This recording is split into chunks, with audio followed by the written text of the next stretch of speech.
Creen que no compartimos la misma voz. Pero se equivocan. Con una sola voz exigimos más democracia, Justicia. igualdad, trabajo. Con una sola voz decimos que la sanidad y la educación no son privilegios heredados. Son derechos conquistados. somos cientos. miles. Millones. Somos la gente. Y tenemos el poder.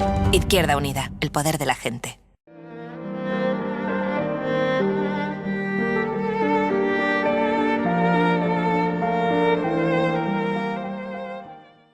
Hola, buenos días a todos, gracias por venir en primer lugar. Y hoy tenemos aquí a Marta, que es técnico en consumo, que va a explicar las medidas a corto plazo para ahorrar en la factura de la luz.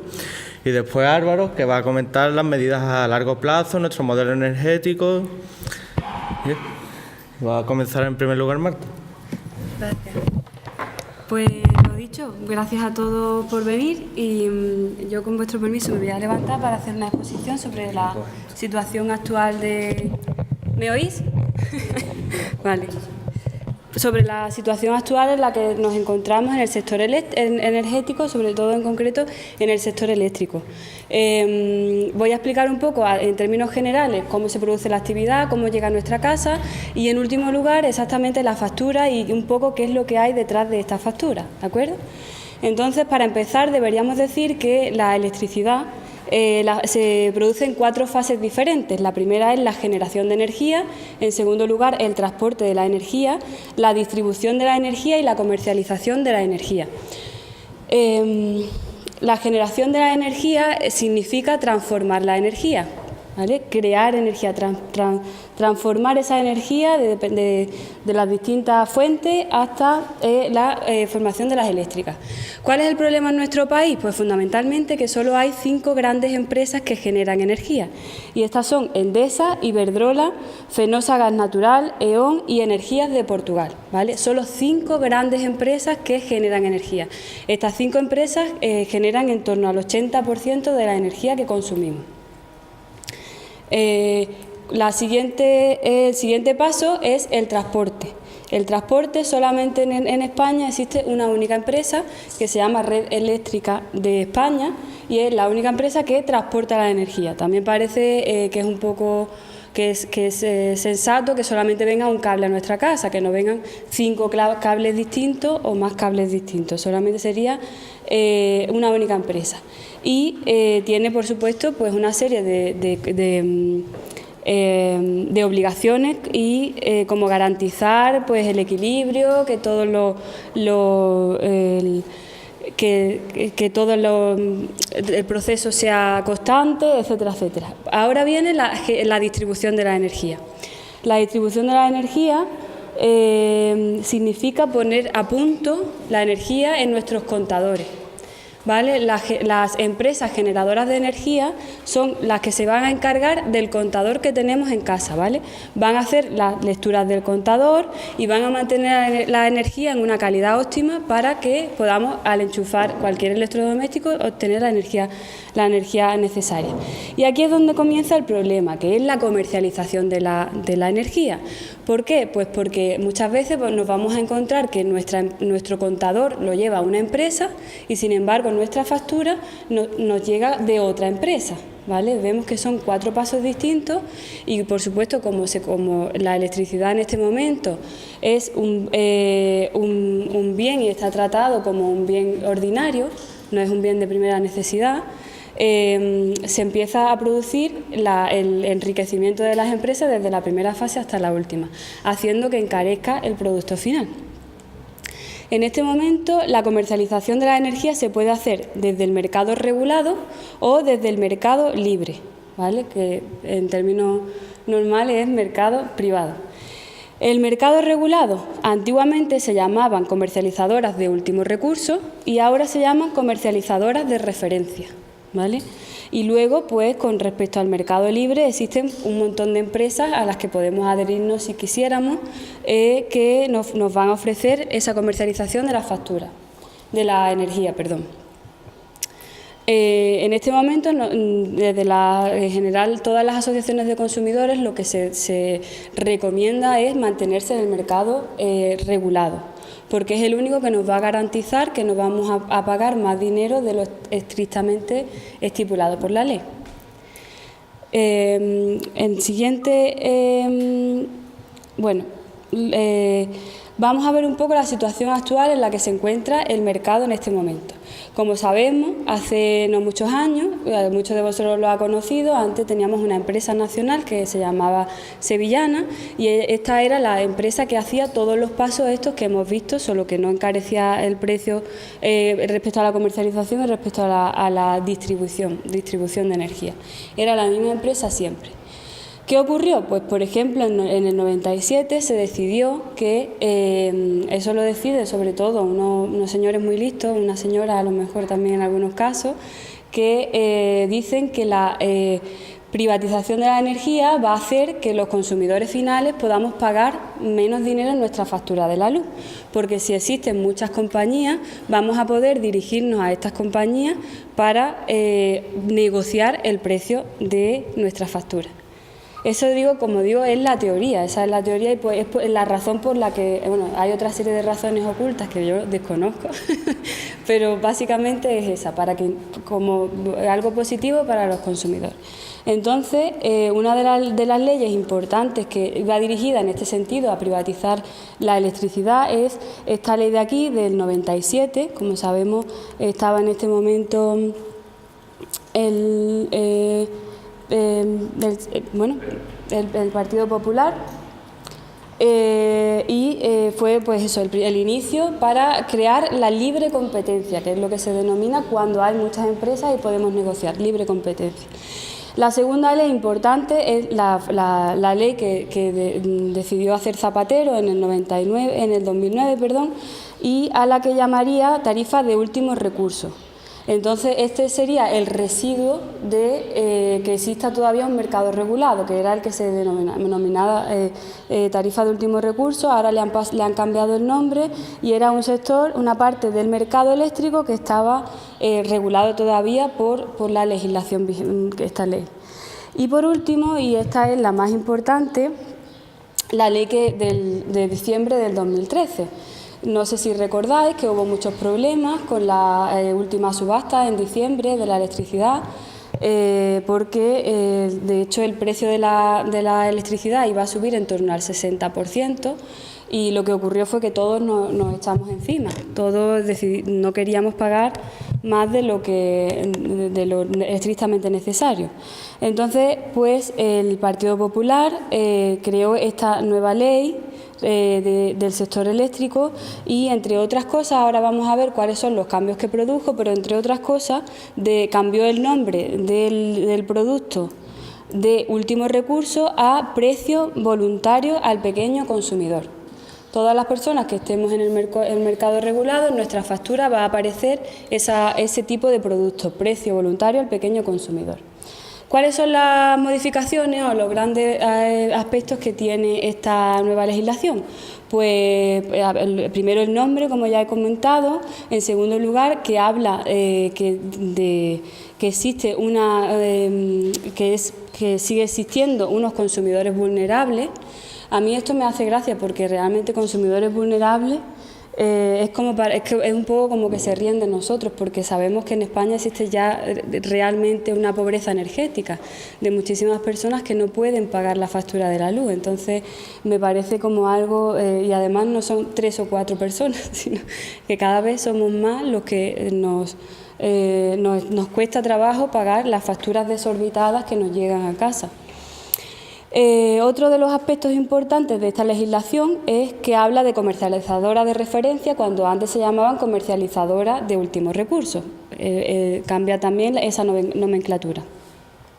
Y esto, que es una de las cosas más importantes, es que se elimina las subastas trimestrales con el método que anteriormente había estado en vigencia. 25 veces se había hecho este tipo de subastas. Esta era la subasta del CESUR, que se llamaba, ahora lo veremos con más detalle, pero esta subasta consistía en que las 5 grandes empresas que hemos visto antes que generan electricidad pujaban, hacían una subasta para ver cuál iba a ser el precio de la electricidad. ¿Vale? como podemos entender todo, eso que se subaste las 5 grandes empresas es como el que si tenemos nosotros 3 una tienda de zapatos, pues finalmente vamos a pactar los precios, evidentemente. Manu, ¿tú a cuánto lo pensabas poner? Yo a 7, bueno, pues entonces venga, yo también lo voy a poner a 7, yo lo iba a poner a 6, pero lo voy a poner a 7 también, así gano un poquito más de camino. Básicamente esa era la subasta del CESUR. También, y esto también es una cosa que nos afecta como consumidores y que va a traer muchos problemas cuando finalmente este decreto ley se aplique en toda regla, es el método de facturación, ¿vale? Dependiendo de cómo tengamos el contador de la electricidad en nuestro, cómo sea nuestro contador. ¿Por qué? Porque si tenemos un contador antiguo de los que tenían una ruletita, pues en ese caso podrán facturarnos hasta 60 facturas distintas. Pero por el contrario, si tenemos un contador analógico, es decir, de los nuevos, pues variará el precio del kilovatio en función de cada hora. Cada hora podremos tener un precio distinto en nuestra factura, entonces habría que multiplicar una hora por cada día, por cada 60 días en este caso, puesto que la factura es bimensual, cada 2 meses nos hacen una factura. Entonces, pues anteriormente con la subasta del CESUR, efectivamente los precios estaban pactados, y existía pues falta de transparencia total. Pero sin embargo la nueva legislación tampoco nos trae muchas esperanzas, al contrario, más bien nos perjudica aún más respecto a la situación anterior. ¿Por qué se decidió cambiar esta subasta? Pues lo que en el informe que sacaron las eléctricas decía que se produjeron unas circunstancias atípicas y que había una insuficiente presión competitiva. Esos eran exactamente los términos que utilizaron las eléctricas para determinar que esa subasta no era efectiva. La realidad es que todos nos echamos a la calle. Todos empezamos a protestar porque se iba a producir un incremento de en torno al 60 o al 60% respecto al periodo anterior. Desde mi punto de vista también fue una estrategia del PP, puesto que esto era totalmente legal, se habían estado produciendo 25 subastas y en todo momento había sido legal. No hay una ilegalidad respecto a este resultado. Pero sí es una táctica política, puesto que dijeron, no, pero vamos a hacer todo lo posible para beneficiar a los consumidores, para que esto no se produzca, etcétera, etcétera. Y también es una artimaña para... Fijaros, además, otra de las cosas importantes es que están mareando la perdiz con respecto a este decreto y hasta junio no se va a publicar definitivamente esta legislación. También es una manera de atrasar respecto a las elecciones en este sentido de la energía. Entonces, el precio del kilovatio que se determinó en esta última subasta fue de 61,83 megavatios hora. Entonces el Gobierno decidió ponerlo a 48,48 euros el megavatio hora, lo que nos trasladaría a pagar 0,048 euros kilovatio hora, ¿vale? Y junto con los peajes, que ahora vamos a ver qué son los peajes de acceso y el tema de... pues nos vamos a pagar 0,12 euros el kilovatio hora, ¿vale? Este es el resultado que se ha determinado al anular la subasta, etcétera, etcétera. Entonces, pues esto es un poco lo que he comentado antes. El sistema previsto es que dependiendo del contador que tengamos nos van a facturar de una manera o de otra. Bueno, no sé si os planteáis, de 0,048 kilovatios hora, que es lo que dicen las empresas que tendríamos que pagar el kilovatio, nos pasamos a 0,12. Fijaros la diferencia tan grande de precio y ahora vamos a ver, porque esos son los peajes de acceso, lo que está oculto en la factura de la electricidad, lo que está oculto, nadie sabe por qué se produce esa subida del kilovatio hora, ¿vale? Entonces, como decíamos antes, en función del contador que tengamos, vamos a tener un precio u otro, puesto que la energía va a variar dependiendo de la hora, prácticamente. Y ahora, en vez de hacerse una subasta, la subasta del CESUR, se va a hacer una subasta que se va a denominar pool, subasta pool. Básicamente es que en este momento van a entrar en bolsa, van a entrar en esa puja, en esa apuesta, van a entrar energías renovables de coste cero y además también van a contemplar energía que proviene de distintos ciclos, de ciclos combinados. ¿Esto qué va a determinar? Pues va a determinar que si el precio de la factura no solo va a variar en función de cómo esté la bolsa en ese día y de los mercados, de cómo estén en ese día los mercados, sino además también va a ir en función de cómo esté la meteorología. Si tenemos días secos, si tenemos días poco soleados o tenemos escaso viento, nos va a influir directamente en la factura de la luz. Entonces, según lo que dicen es que se produciría una minoración de la factura de hasta un 3% con respecto a la anterior, que no se utiliza esta subasta, pero también porque se elimina un coste de aseguramiento. Pero por otra parte nos encontramos con una serie de desventajas que, como vemos, son bastante más.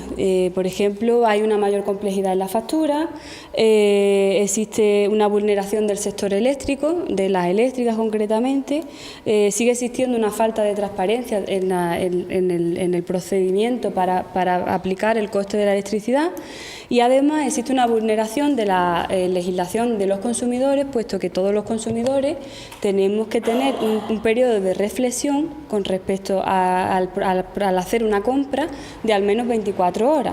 Eso quiere decir que si yo tengo que mirar un día el precio del kilovatio hora, no voy a tener esas 24 horas.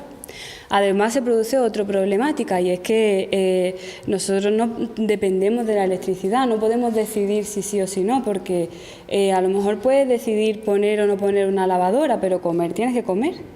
Y en muchos casos yo en mi casa tengo una placa que va con electricidad, que no depende de butano, sino que depende de electricidad. Entonces son muchos factores que nos hacen, y bueno, y tendré que ver, ¿no? O me voy a ir chocando con las cosas por la casa, tendré que encender la luz, tendré que poner la tele, en fin, son una serie de cosas que no.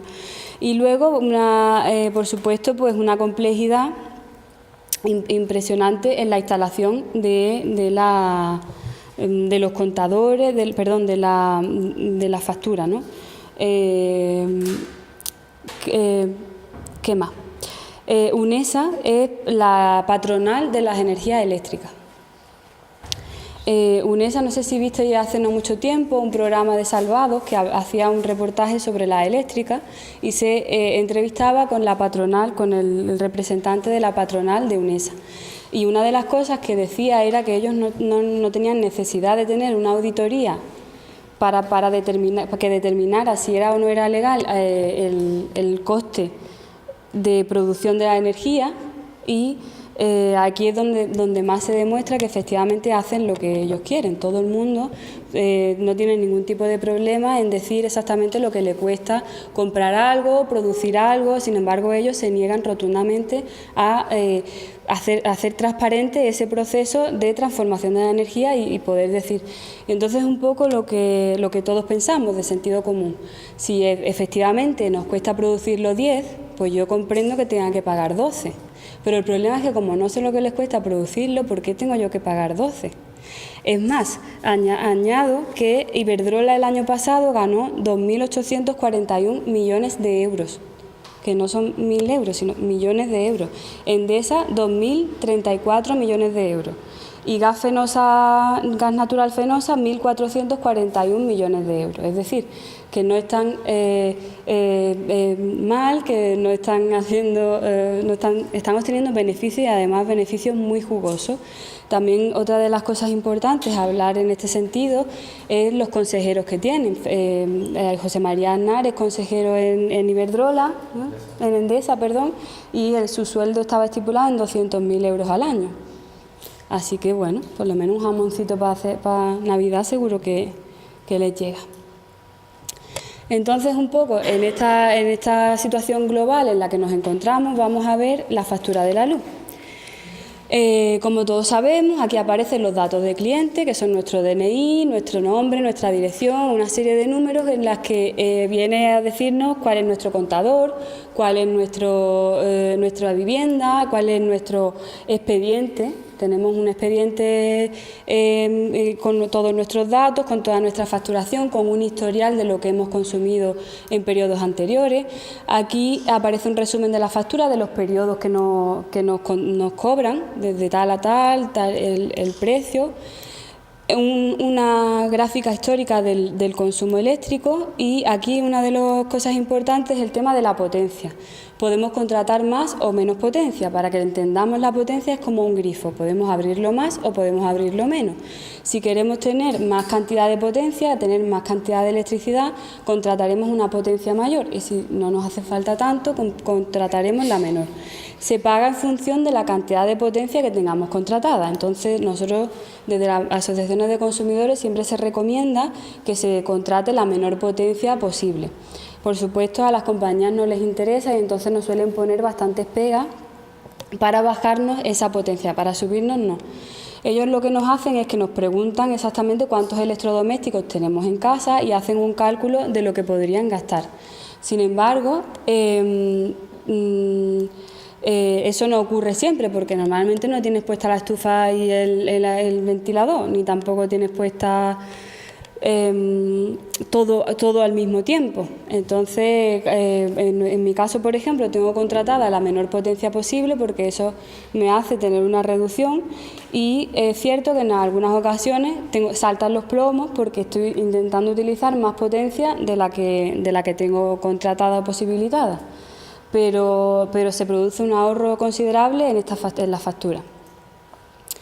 Entonces, los conceptos que aparecen en la factura, aparte de lo que hemos visto de la potencia, el consumo, el nombre, etcétera, etcétera, es, por ejemplo, en este caso, el precio de la energía, que ahora se denomina subasta pool, y los peajes de acceso. Esto es lo que está oculto, esto es lo que hace que en vez de pagar 0,048 que vimos antes, vayamos a pagar 0,12, ¿vale? Y luego, por supuesto, pues el impuesto del IVA, que como todos sabemos es uno de los impuestos más injustos, porque pagamos lo mismo un futbolista que yo. Y además un impuesto concreto que va a la electricidad para todo el tema del mantenimiento y demás. Tema de los peajes de acceso, que como digo está oculto porque no aparece en ningún dato en nuestra factura. Existen varios interesantes. Por ejemplo, el de la energía renovable, pues supone que ha habido una serie de subvenciones otorgadas para producir energía renovable, cosa que a priori es muy interesante y es muy atractivo. Sin embargo, en la mayoría de los casos estas subvenciones se han dado a empresas para que creen energía renovable, es decir, otra vez no estamos hablando de los particulares que reciben, sino que el gran grosso es de empresas que tengan parques eólicos, parques que se van a lucrar después con esa energía. Entonces, ¿qué ocurrió? Pues se concedió una serie de subvenciones, pero sin una previsión. Entonces, como no existía esa previsión, ¿cuál fue la solución? Pues que lo pagáramos todo. Lo más lógico, lo más natural. Lo pagamos todo, que no se van a dar cuenta, le vamos a añadir un poquito más en la factura y aquí nadie se va a dar cuenta y además nadie va a protestar. Efectivamente es lo que pasa. La energía en la moratoria nuclear, esta es la que a mí más me gusta. Resulta que hace unos años, en los años 80, ¿sabes? Estaba Felipe González, ¿no? en este periodo de legislatura, se decidió que se iban a construir muchas centrales nucleares porque era la energía más limpia, la energía más eficiente, la energía mejor. ¿Qué ocurrió? Pues ocurrieron una serie de desastres nucleares, de accidentes nucleares, y entonces la mayoría de la población se echó encima, porque nadie quiere tener una central nuclear en su casa, porque nadie sabe lo que puede pasar, porque se han producido muchas muertes, porque se han producido muchas malformaciones. Entonces se decidió que no se construyeran esas centrales nucleares. ¿Pero qué hizo el gobierno? Pues dijo, bueno, pero tú no te preocupes, esos beneficios que no vas a ganar te los van a pagar los consumidores. Y efectivamente, una serie de millones, ya hay las pérdidas, que no son pérdidas reales, sino que son faltas de beneficio, es decir, cosas o sea, dinero que no van a cobrar. Recae finalmente en todos los consumidores. ¿Vale? Se supone que este peaje termina el año que viene. Digo se supone, porque a mí no me extrañaría nada que se inventaran otro o que... En fin. Siguiente, el déficit tarifario, que de este hemos oído hablar todos. Se supone que pagamos menos dinero por la electricidad de lo que realmente vale producir esa electricidad. Entonces, yo dejo la pregunta en el aire. Si efectivamente ese coste de producción es tan elevado, ¿por qué Iberdrola, Endesa y Gas Natural tienen Gas Natural tienen tantos beneficios finales después de haber hecho su cuenta, después de haber pagado sus impuestos, después de haber... que estamos hablando de miles de millones de euros, que no estamos hablando de una cajita de polvorón en Navidad, ni de uno, que estamos hablando de miles de millones de euros. Entonces, ese déficit tarifario realmente es una falacia, realmente es mentira, puesto que, o si no, no tendrían ningún problema las eléctricas en demostrarnos que efectivamente el coste de producción de la energía es X y necesitan venderlo a X más Y. Así que nos encontramos con que en nuestra factura se encuentra todos estos importes que pagamos fijos, y solamente sería la parte vulnerable el consumo de la energía, que supone en torno al 24 o 25% de la factura. Por eso siempre se habla de que aunque la gente sea ahorrativa, aunque la gente intente no dejarse las luces encendidas, en términos relativos es más caro ahorrar que gastar más electricidad. Luego, y ya por último para terminar, con el tema de los contadores de telegestión. Como sabemos, la idea es que todos los contadores sean de telegestión. Las empresas dicen que es para facilitar que el consumo llegue bien, etcétera, etcétera. Yo siempre digo que es porque quieren ahorrarse mano de obra, fundamentalmente. Porque es una manera de volver a ser más opaco todavía, porque al ser de telegestión no podemos comprobar si efectivamente lo que se está consumiendo, entonces tenemos que aceptar que lo que nos dicen que hemos consumido es realmente lo que hemos consumido. Y las empresas tenían hasta 2013 para instalarlos todos en todo el territorio español. Sin embargo, se les ha concedido una moratoria de 5 años más, entonces hasta 2018 pueden instalarlos. Las pobrecitas es que no les ha dado tiempo, no han tenido ocasión de hacer su trabajo.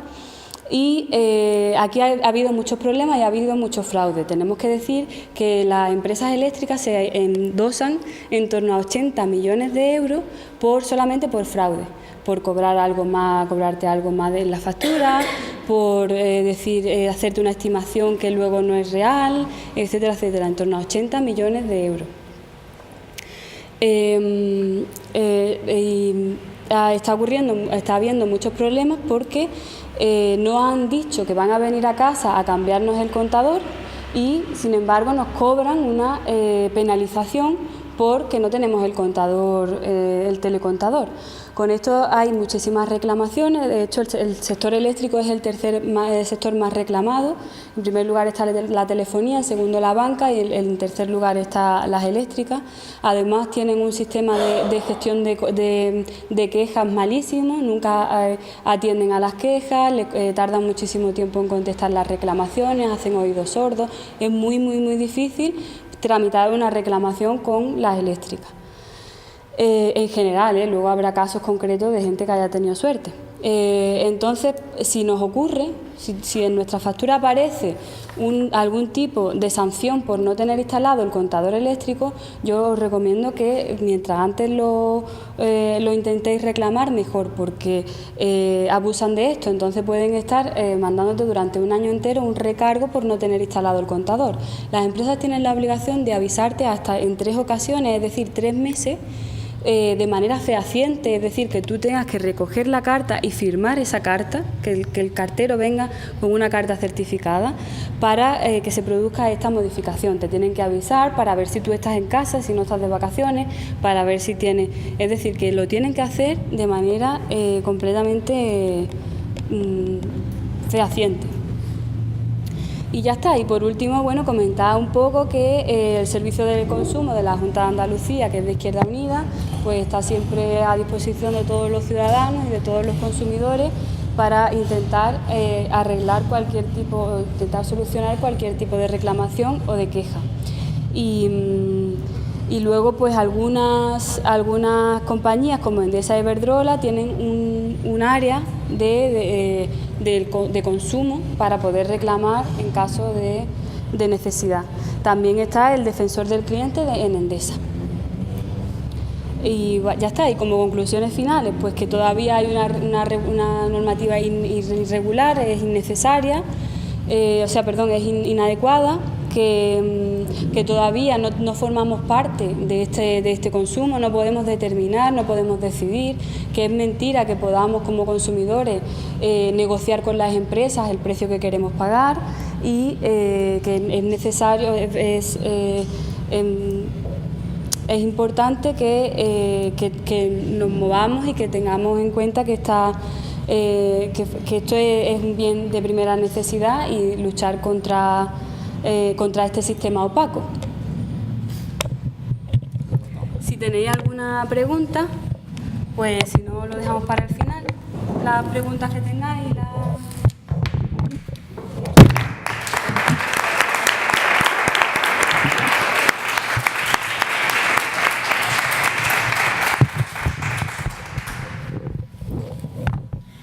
Bueno, pues muchas gracias a Manu y a Marta por la explicación.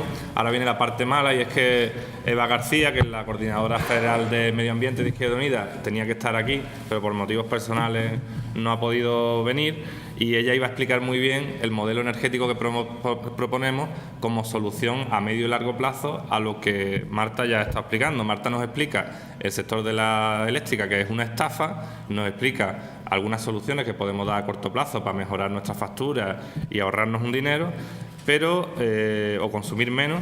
Nosotros lo que vamos a hacer es ahora voy a intentar esbozar levemente las propuestas de Izquierda Unida para Europa en materia energética y cuál sería nuestro modelo, fundamentado en 4 ejes básicos. El primer eje, más o menos, el que ha comentado Marta, que sería el contexto general de la energía en la situación en la que estamos hoy en día.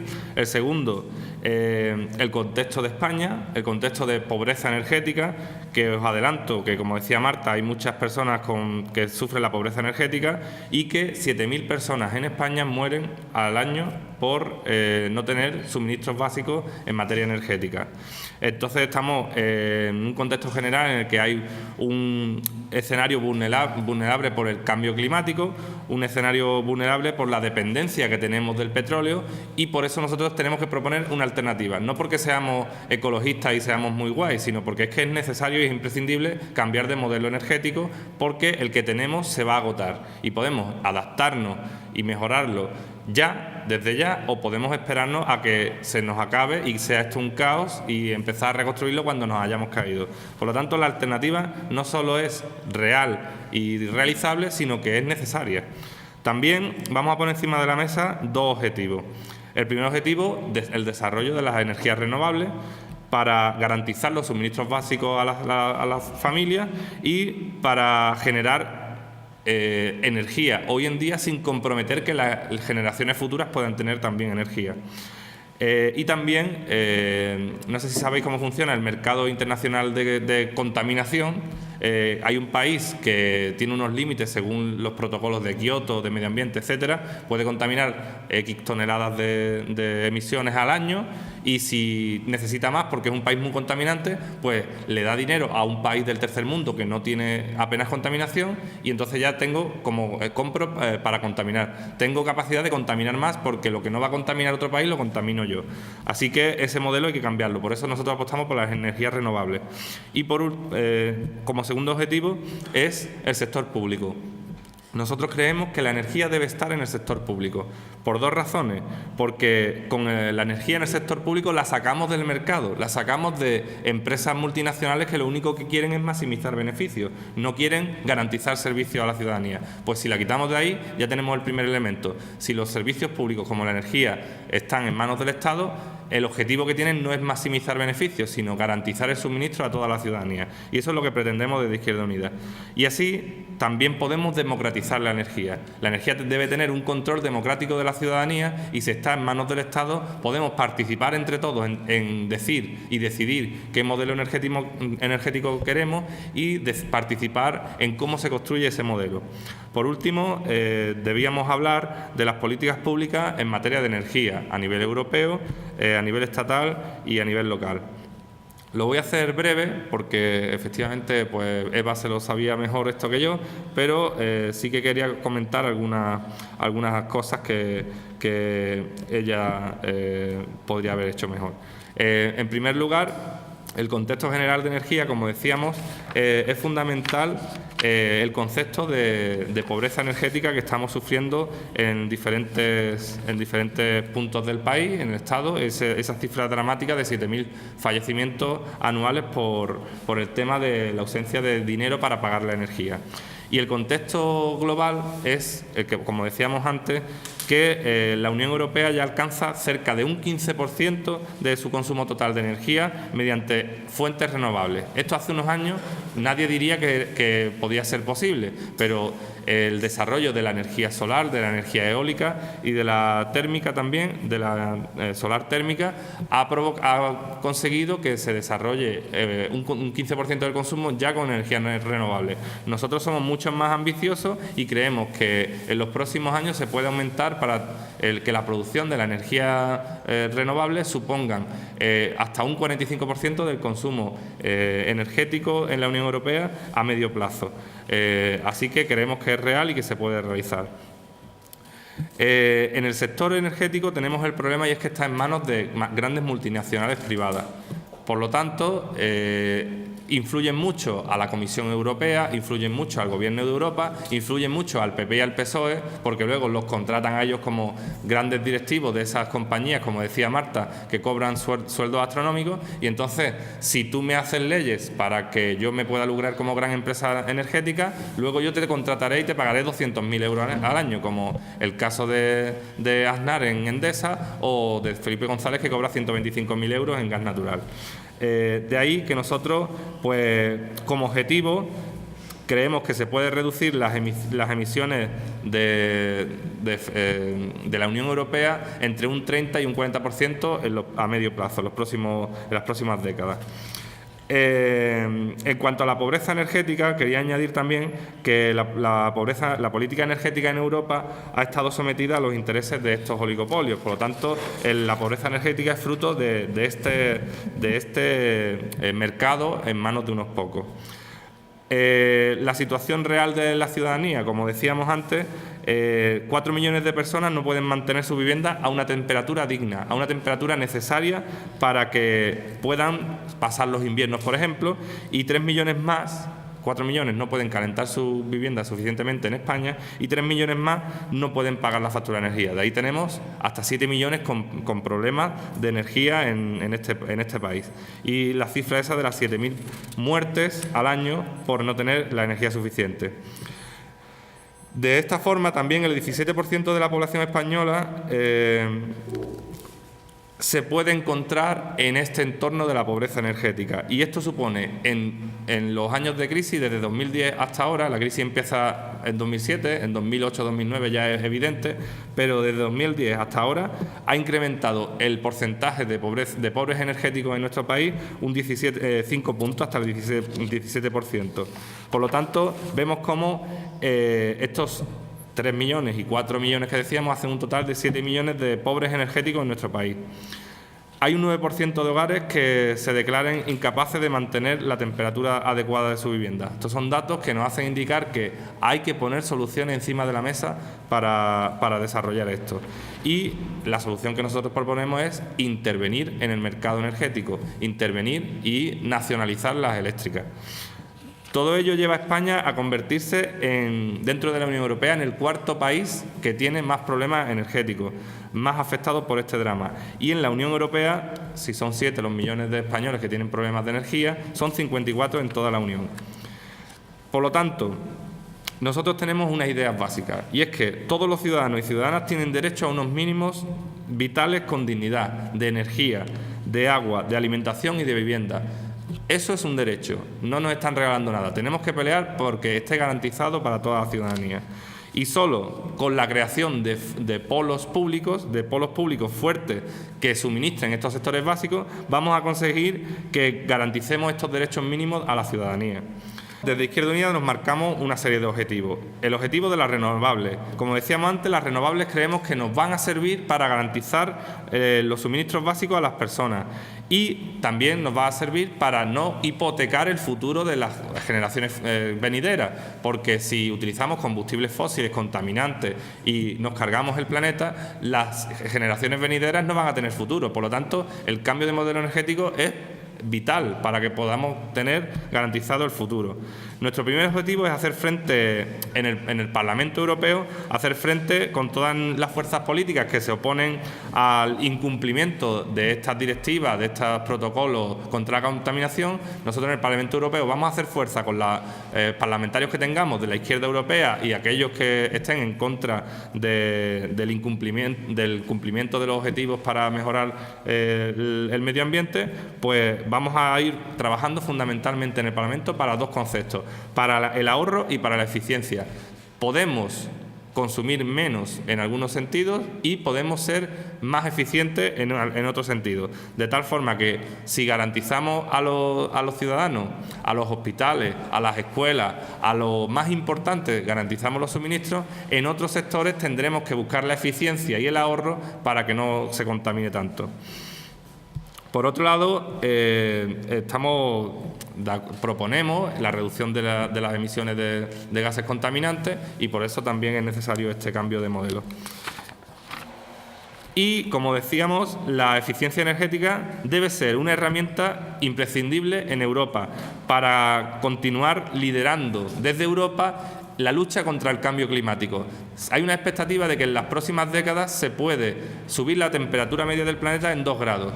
Si no ponemos remedio, esos 2 grados pueden ser más. Si ponemos remedio, podemos aminorar esa subida de grados en la temperatura global del planeta.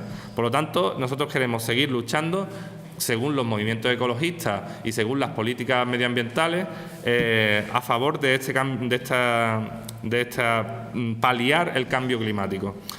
En cuanto al sector público, nosotros, como decíamos, le tenemos que dar un carácter público a la energía, y proponemos la creación de empresas públicas energéticas en los estados y la creación de un consorcio europeo de la energía, para que en colaboración los diferentes estados creen un consorcio energético que a nivel europeo sea capaz de suministrar la energía, de producirla lo más limpia posible, basándonos en la energía renovable, y de garantizar ese suministro a todos los ciudadanos, sobre todo a los vulnerables.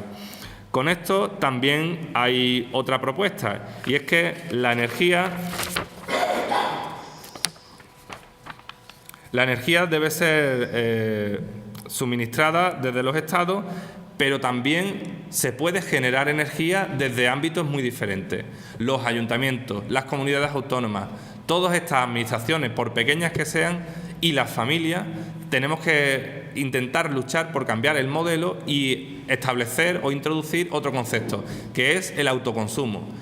Si podemos generar energía a pequeña escala desde ayuntamientos, desde familias y demás, vamos a tener una parte de energía limpia que nos va a servir para garantizar unos suministros básicos.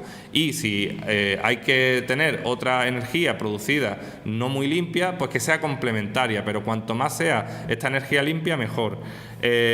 Por eso nosotros proponemos que los ayuntamientos, que las comunidades y que se fomente también el autoconsumo, que la gente pueda tener paneles solares, que pueda tener algunos molinos, que los ayuntamientos puedan generar energía. Esto hoy en día es prácticamente imposible. Se penaliza mucho con las últimas leyes del Partido Popular el autoconsumo de energía, por por autoconsumir, por recibir el sol o por recibir el viento, tengo que pagar impuestos, que son importantísimos. Se están cargando el sector de las renovables con lo bien que podía ir en Europa. Y por eso nosotros queremos meter esa propuesta como prioritaria, lo de la producción y el autoconsumo. Podemos tener una parte de la energía que necesitamos producida por nosotros mismos sin ningún tipo de esfuerzo con los recursos naturales y las energías limpias que tenemos. Y además, en cuanto a la intervención pública que queremos desarrollar a la energía, debemos introducir dos conceptos, que son el garantizar el servicio básico y, por otro lado, introducir tramos en las tarifas que haya de la energía, tramos sociales. Esos tramos sociales tienen que hablar de un mínimo básico garantizado a todas las familias, que puede ser universal y gratuito, sobre todo para familias vulnerables, y luego penalizar el despilfarro de energía y primar que se ahorre energía y que se consuma menos. Ya para terminar, las políticas públicas que queremos proponer a corto plazo en la Unión Europea, por ejemplo, el primer objetivo sería cumplir los compromisos que ya se han firmado a nivel internacional, que desde Izquierda Unida creemos que se puede ser más ambicioso y se pueden desarrollar de una manera mayor. Por ejemplo, reducir, con respecto a 1990, que es cuando se empiezan a aplicar las políticas, nosotros proponemos que se reduzcan las emisiones globales con respecto a lo que se contaminaba en el 90, en un 30% para 2020 y en un 80% por lo menos para 2050. Creemos que se puede reducir las emisiones hasta un 80% para 2050. Cubrir en la Unión Europea el 25% del consumo energético con las fuentes renovables y para 2030 proponemos que se pueda alcanzar incluso el 45%. Ya para concluir, decir que en cuanto a políticas que se pueden aplicar desde otros ámbitos, y en este caso en Andalucía, para que veáis la utilidad de Izquierda Unida en las instituciones, Izquierda Unida, que está gobernando en la Junta de Andalucía, está desarrollando un decreto de suministros vitales. Este decreto, que se lleva desarrollando durante los últimos meses y que pronto debe ser una realidad, lo que va a ir es a garantizar el suministro básico a los consumidores más vulnerables de Andalucía. En este caso pretende garantizar 100 litros de agua diario a cada persona que percibe el ingreso mínimo de solidaridad que existe en Andalucía. Serían unas 54.000 personas que, aparte de recibir el salario social que se da en Andalucía, también tendrían garantizados 100 litros de agua diarios. Y, por otro lado, se garantizarían también 1.400 kilovatios a esas personas que reciben el salario social. Por lo tanto, ahí estaríamos no solucionando todo el problema de Andalucía, pero sí que mejorando la situación de los más vulnerables. Y en cuanto a las políticas locales, pues, como decíamos, el papel de los ayuntamientos debe ser fundamental. Por ser la administración más cercana al ciudadano, tiene que intentar disminuir la dependencia económica que tiene de la energía y desarrollar instalaciones locales que crean empleo, instalaciones locales que produzcan energía, instalaciones locales que garanticen los suministros básicos a la gente. Y por último, respecto al agua, pues también hay que trabajar desde la administración local, etcétera. Aquí en Ronda, por ejemplo, tenemos el agua privatizada. Sabemos que en los tribunales la empresa que tiene el agua, que es propiedad del presidente del Real Madrid, la empresa que tiene el agua en Ronda, en los tribunales ha ganado que tiene que subir el agua todos los años. Si nosotros tuviéramos una empresa pública que gestionara el agua de la ciudad de Ronda, pues no tendría por qué ser así, no tendría por qué haber tantos cortes de luz o cortes de agua. En Andalucía ha habido en torno a 500.000 de cortes de suministros básicos en los últimos tiempos. Así que si desde lo local nosotros tenemos una empresa al servicio de la ciudadanía, pues también con la garantía del agua podríamos evitar esos cortes de suministro. La ONU ha determinado que el agua es un derecho humano. Por lo tanto, nosotros estamos en esa línea y creemos que hay que garantizarlo. Y desde los ayuntamientos se puede hacer mucho. Además, para garantizar el agua, nosotros ya a nivel local lo que proponemos es que hay que hacer un plan de viabilidad para recuperar el agua para todos los rondeños y todas las rondeñas. El agua no puede estar en manos privadas para hacer negocios, que lo único que hacen es intentar minimizar sus deberes como empresa privada para maximizar sus beneficios. Es un objetivo de las empresas. Si hay que arreglar 3 tuberías, pues seguro que arreglan una. Si hay que arreglar 5, arreglan la mitad. ¿Y qué hacen? Pues que intentan cobrarle a todos los ciudadanos por el agua, según las tarifas que se regulan y según lo que ellos ganan. Luego los tribunales, según su contrato, que si un año se congela el agua, pues ellos se van a los tribunales y dicen, no, es que en el contrato dice que tiene que subir el IPC más 1 punto y todos los años está subiendo el agua en Ronda. Por lo tanto, ya que lanzamos una propuesta a nivel municipal, vamos a hacer un estudio económico y social del agua en Ronda y vamos a proponer, lo adelantamos ya, que lo vamos a debatir internamente y vamos a debatirlo con la ciudadanía, vamos a intentar hacer un plan para recuperar el agua para todos los rondeños. Y si Izquierda Unida tiene la fuerza suficiente para determinar las políticas que se hagan en este ayuntamiento, nosotros vamos a luchar porque el agua sea de todos y esté garantizada sobre todo para los consumidores vulnerables. Así que, para terminar, con esta propuesta de modelo energético alternativo, lo que os pedimos es que con estas y muchas más políticas que queremos cambiar desde Europa, queremos primero advertir de que las políticas y en la crisis en la que estamos son totalmente provocadas por los gobiernos del PP y del PSOE. En la Unión Europea gobiernan juntos en la Comisión Europea con comisarios del PSOE, comisarios del PP, que en 28 estados que tenemos en la Unión Europea hay 13 gobiernos del PP y del PSOE en coalición, que se está gestando y se está hablando ya de que en España van a ir buscando esa gran coalición entre PP y PSOE cuando no puedan gobernar uno de los dos en solitario y, por lo tanto, la única forma de parar estas políticas es votar a Izquierda Unida. Que Izquierda Unida tenga un apoyo masivo en las próximas elecciones que determinen en el Parlamento Europeo las políticas que se pueden hacer, tal y como lo ha hecho en Andalucía, que le hemos parado los pies a las políticas de derecha y hemos comenzado a abrir una brecha para hacer unas políticas diferentes. Por lo tanto, os animo a votar a Izquierda Unida y a organizarnos en esta fuerza política que es el poder de la gente organizado. Así que muchas gracias.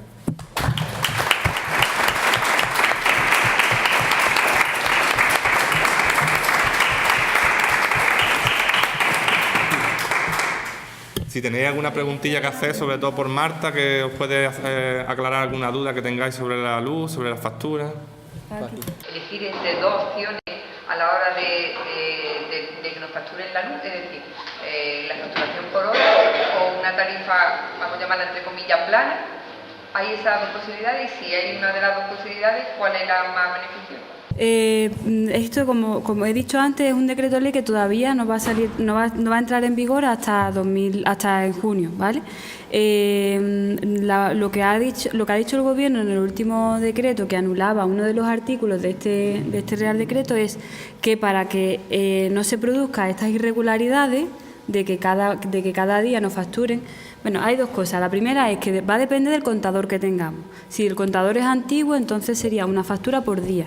Si el contador es moderno, sería una factura por hora, ¿vale?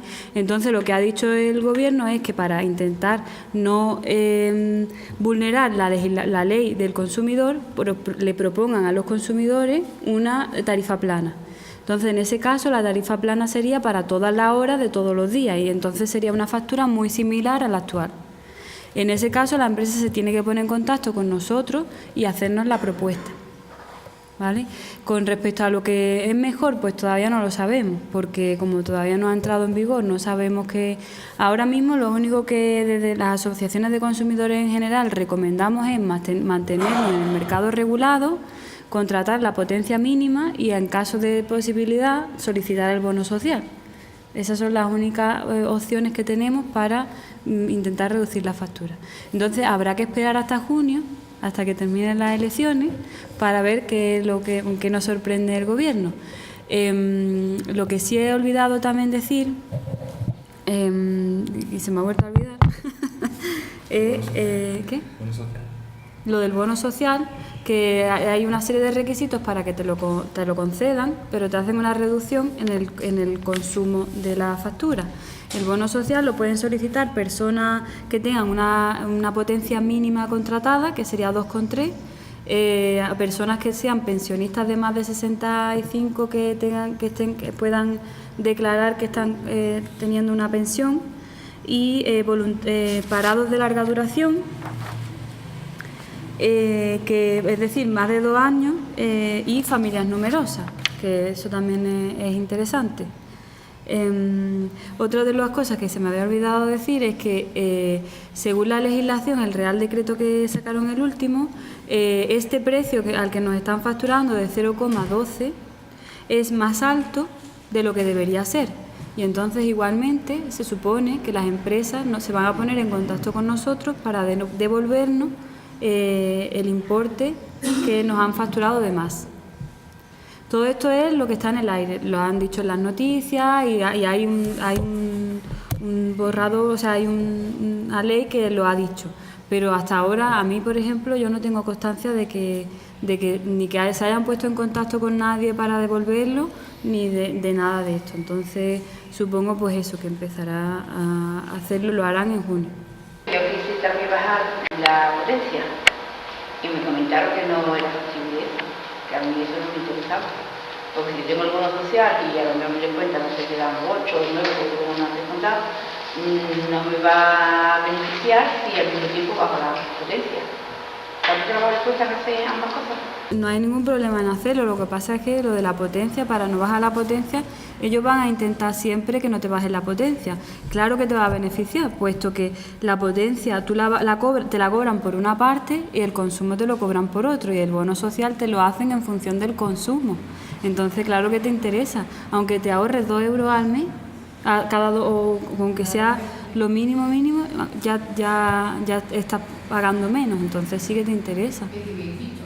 Yo insistiría, la verdad, a no ser que verás que tengas un aire acondicionado en casa o una calefacción o algo que no te vaya a permitir hacer una vida relativamente normal, pero si no, yo insistiría.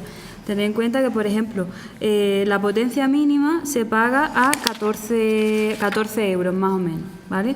El siguiente va a 25, el siguiente va a 30 y tanto, el siguiente, entonces eso es cada 2 meses, entonces es un ahorro que vamos haciendo. Si al final del año nos hemos ahorrado 100 euros, pues bueno, son 100 euros que nos estaban enriqueciendo a las grandes, básicamente, y verás, con 100 euros se pueden hacer muchas cosas.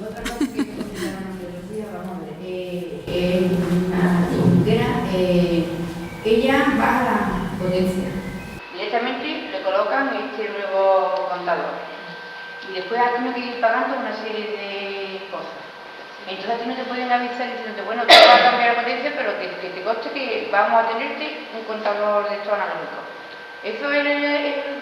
¿Es verdad? ¿Eso es legal? Deben de avisar con lo del contador. ¿Qué pasa con mucho lo que ha pasado? Es que como van atrasados con la instalación de los contadores, en el momento en el que les llega una reclamación, en el momento en el que les llega alguna solicitud de cambio de algo, entonces dicen, este no tiene el contador, pues vamos a ponérselo. El contador se puede tener en propiedad o se puede tener en alquiler. Entonces probablemente lo que le estén cobrando es el alquiler. El problema que tenemos es que no podemos aconsejar que sea mejor en alquiler o peor. En compra es en torno a unos 50 euros sin IVA, y en alquiler pues eso, un poco de dinero cada mes. ¿Qué ocurre? Que si se estropea y lo tienes en propiedad, lo tienes que pagar tú. Si se estropea y está en alquiler, lo paga la empresa. Entonces ahí es donde está la problemática. Habría que sentarse, valorar, echar números, a ver exactamente cuánto nos están cobrando en alquiler. Una de las malas praxis que tienen las empresas es que no te informan, que de repente te dicen, no, es que te hemos cambiado el contador, cuando tienen que avisarte fehacientemente hasta en 3 ocasiones, si no tienen respuesta por tu parte. Además, tú le tienes que informar de cuándo vas a estar en casa, de cuándo te viene bien, de etcétera, etcétera. Y también te tienen que informar de si lo quieres en alquiler o lo quieres en compra. E igualmente hacen lo que les da la gana. Lo que en el programa les salga por defecto, eso es lo que te ponen. Entonces hay que estar atentos en este sentido y sobre todo protestar e insistir para que, por ejemplo, a ti no te interesa. Claro que te interesa, porque vas a pagar un poco menos. Verás que a lo mejor luego por ese cambio también te cobran dinero, por hacer una subida o una bajada de potencia también te cobran dinero. Es 10 euros sin IVA. Así que la verdad es que nos cobran por todas partes, pero si hacemos ese cambio y luego nos vamos a ahorrar en la siguiente factura, pues nos puede interesar. Hay que hacer el cómputo total. Y otra de las cosas que he olvidado decir también es el tema de los comerciales de empresas en el sector eléctrico, en comercializadoras libres, en comercializadoras privadas, que vienen a casa y nos piden la factura de la luz. Yo recomiendo que nunca se les facilite ningún tipo de datos, porque solamente con los datos que tienen en una de tus facturas ya te pueden, y ha ocurrido en muchas ocasiones, te pasan al sector privado sin que tú hayas dado tu consentimiento.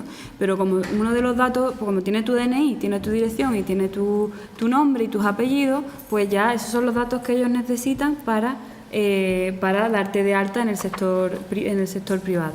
Ellos te ofrecen una reducción en las primeras facturas de la luz, te dicen te vas a ahorrar un 10% o te vamos a ahorrar 3 euros en la factura y tal, pero a partir del quinto o el sexto mes lo que hacen es aumentarte más. Entonces al final de año has pagado bastante más que los demás.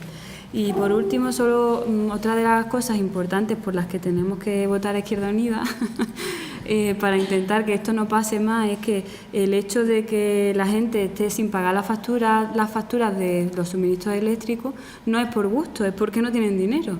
Y se está criminalizando mucho a las personas que están sin esa capacidad económica para poder pagar la factura. Y el gobierno permite que se les corte la luz a familias con niños, a familias con ancianos, a personas que están totalmente en una indefensión. Y si una persona no puede pagar la factura, se está produciendo el corte de la factura a la segunda factura sin pagar, que es un abuso completamente. Y además, una vez que te cortan el suministro, para poder engancharlo son en torno a 200 euros, que si tú no tienes dinero para pagar una factura, ¿cómo vas a conseguir el dinero para poder reenganchar y para poder...? Pero además INRI, las empresas están protestando porque dice que están robándole los consumidores a las empresas porque los vecinos le están pasando el cable de la luz a sus vecinos. Y yo he tenido conocimiento de una denuncia de una de las empresas eléctricas a un consumidor de 6.000 euros por pasarle electricidad a los vecinos. O sea que estamos llegando al colmo de los colmos, cuando no es ni razonable, ni es sensato, ni es nada. Pero claro, a ellos les interesa que tengan el propio contador porque, como hemos visto, siempre va a pagar más si tienen más factura y tienen más cable.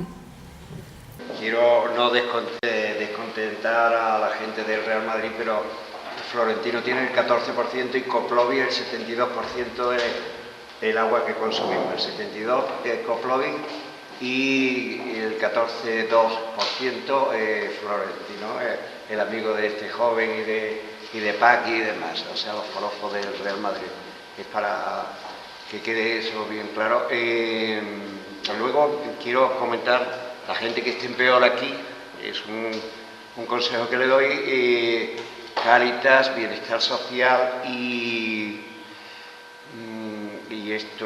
Cruz Roja se están alternando en pagar la mitad del recibo. O sea que si el recibo vale, siempre que no pase de 50 euros la mitad. O sea que si el recibo sube de 120 o cosas así, pagan hasta 50, el máximo 50. Y entonces, para que lo sepas, y aquí habemos, yo me apunto, por supuesto, a mí me han pagado más de una vez la mitad porque mi economía es débil. Bueno, tercero, quiero recordar que creo, y te iba a hacer la pregunta esa sobre las eléctricas, creo que Unicaja, BBVA y además me parece que el Banco Santander, Botín, tiene acciones en Endesa sevillana de aquí de Andalucía, por lo que yo leí así por encima, era para si tú lo podías confirmar también. Otra pregunta es, yo tengo un local cedido, tengo donde yo vivía antes permutado, la permuta, pero yo pago realmente esta de aquí, la de donde vivo. Pero yo cuando sea un poco más viejete, más abuelete, sin hijos, pues entonces sé que voy a tener que borrar el que está arriba el de la anterior casa para que yo pueda tener esto, la posibilidad de que me rebajen el recibo, porque el hombre que está allí por pobreza, pero él está en la vivienda que yo permuté, pero el recibo está a mi nombre, aunque él lo pague eso. Entonces, si él se aprovecha del bono social, yo no lo puedo tener porque está a mi nombre, me da la impresión. Esa es otra pregunta. Y bueno, gracias por organizar todos estos actos que son interesantes para el pueblo. Pues respecto al bono social, si cumples con los requisitos, que en tu caso los cumple, con los requisitos lo puedes solicitar. Yo lo que tengo entendido es que puedes solicitarlo en varias viviendas distintas, que eso, por ejemplo, es algo que no a todo el mundo le gusta, porque entonces puedes tener 15 viviendas y tener el bono social concedido en las 15. Pero creo que a priori no hay ningún problema. Lo que sí te recomiendo es que si hay una persona al que tú le tienes cedido el local o lo que sea, pues que esos suministros vengan a su nombre, ¿no? Para que no haya ningún tipo de problema con la deuda. Pero ¿cuál es el otro problema? Que para cambiar esa titularidad también hay que pagar. Aquí hay que pagar por todo. Es verdad de que, por lo que tengo entendido, que Unicaja, BBVA y Santander son accionistas también de Endesa. Si está enterada igual que yo, así por petit comité. Pues no te lo puedo confirmar porque no sé exactamente cuáles son los accionistas, pero lo que sí sé es que son un montón de accionistas y que, porque la verdad que no lo sé. Lo que sí te puedo decir, ahora que ha salido el tema, es con Iberdrola. No sé si recordáis, en enero o así, que hicieron unas declaraciones diciendo que justo cuando cambió el gobierno, cambió la legislación. Pues Iberdrola dijo que se iba a tener que ir de España porque con tanta cambio en la legislación a él ya no le interesaba. Cuando hemos visto la cantidad de dinero que ha ganado Iberdrola, 2.841 millones de euros. Si eso no es rentable, no sé qué es lo que puede ser rentable, sinceramente. Y luego sí que me gustaría comentar que si no se consiguiera la nacionalización completa de la energía eléctrica, con que fuera una de las empresas, de las 5 empresas que generara energía, ya se podría tener, digamos, un montón de millones de euros que harían que se garantizara ese suministro. O sea, que lo miremos por donde lo miremos es la solución. Aquí. ¿Es posible volver al mercado regulado si te han sacado sin informarte que por una oferta te sacaron del mercado? Sí, es posible. Lo que pasa es que es difícil de demostrar, porque se supone que tú, no en todos los casos, pero se supone que tú tienes un contrato y que tienes que tener una permanencia, como ocurre con la telefonía. Entonces, lo que yo recomiendo siempre es que se inicie la reclamación lo antes posible y se informe a la empresa, a la compañía, de que tú realmente no has estado informada de todas las condiciones, porque ahí se produce un abuso. Cuando el consumidor no ha estado informado en la totalidad de las condiciones de ese contrato, se produce un abuso. Entonces, empezar pues eso, a reclamar.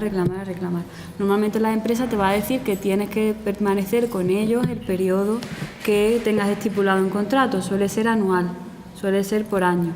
Pero claro que eso es que está pasando mucho y en las asociaciones están llegando muchas reclamaciones en este sentido. Que no. ¿Te dice, tú vas a decirlo?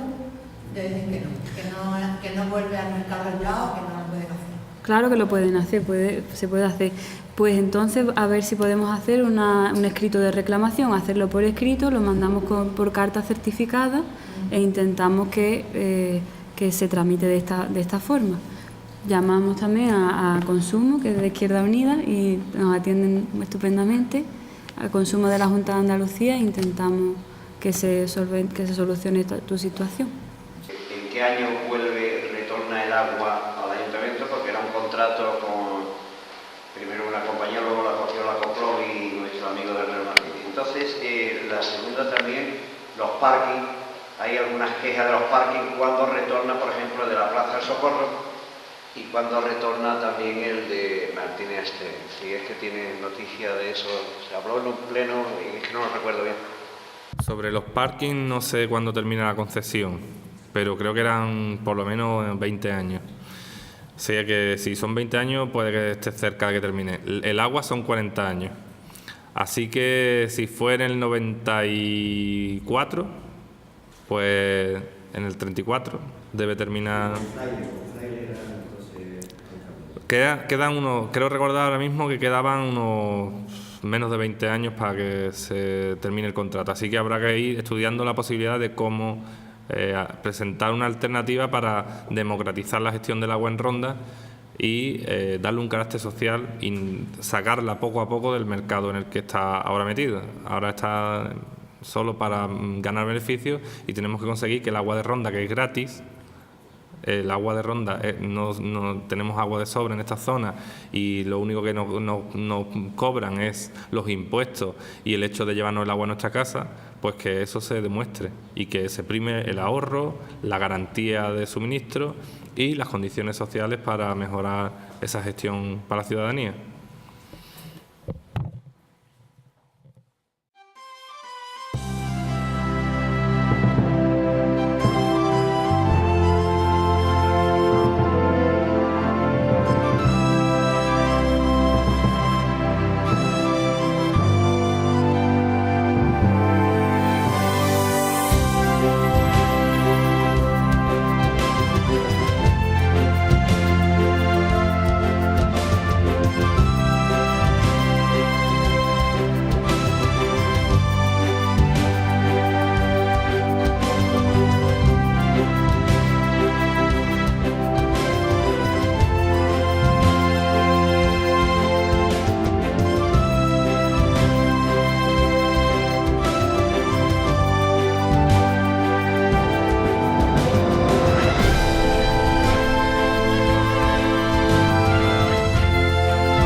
Dicen que miremos hacia otro lado.